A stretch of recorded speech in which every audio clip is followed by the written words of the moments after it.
Hello, good morning. আজ প্রচুর পরিমাণে গরম পড়েছে, প্রচণ্ড পরিমাণে। এত গরম, ভ্যাপসা গরম, আর ভালো লাগে না। যাই হোক, সকালবেলা আমার খাওয়ার ছিল চিড়ের পোলাও। এটা আমার বৌদি করে দিয়ে গেছে। ও কাজে যাওয়ার আগে কিছু না কিছু করে দিয়ে যায়, আর সেটাই হচ্ছে আমাদের সকালে খাওয়ার। আর এখানে দেখো আমার বাবা রান্না করছে। সকালবেলা আজকে ডাল করেছে, ভাত করেছে, মাছের ঝোল করছে এখন। কারণ আমার মা আজকে স্নানযাত্রার জন্য জগন্নাথ বাড়িতে গেছে।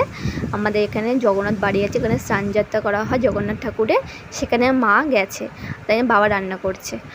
চলো একটা জিনিস দেখায়। ছোটোবেলায় এগুলোকে নিয়ে আমরা অনেক খেলেছি।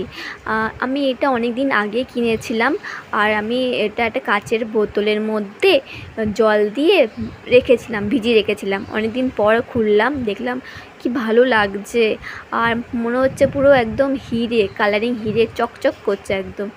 এগুলোকে বার করে নিয়ে আমি কতক্ষণ ঘাটাঘাটি করার পর তারপরে এখানে আমি স্নান টান করে রেডি হয়ে নিয়েছি, কারণ আমিও যাচ্ছি জগন্নাথ বাড়িতে প্রসাদ খেতে।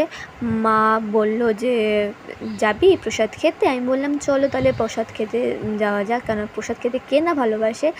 আগেরবারেও গেছিলাম, আর আগেরবারে যখন জল ঢেলে চলে এসেছি, কিন্তু প্রসাদ খাইনি, কারণ আমি জানতাম না ওখানে বসিয়ে প্রসাদ খাওয়ানো হয়।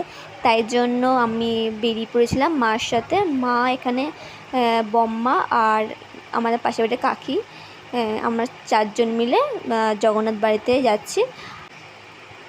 আর ওখানে ঠাকুরটাকে কি সুন্দরভাবে ফুলে সাজানো হয়, আর আগেরবারেও সাজিয়েছে। আর মাঝখানে রয়েছে কৃষ্ণ ঠাকুর, আর এখানে রয়েছে 56টা ভোগ।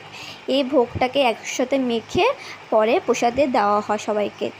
আর এখানে আমরা খেতে বসে গেছি। আর খেতে বসে প্রথমেই দিয়েছিল পান্তা ভাত। শুধু পান্তা ভাত নেই, পান্তা ভাতটা সত্যি এত টেস্ট ছিল, কাসুন্দি দেওয়া পান্তা ভাত।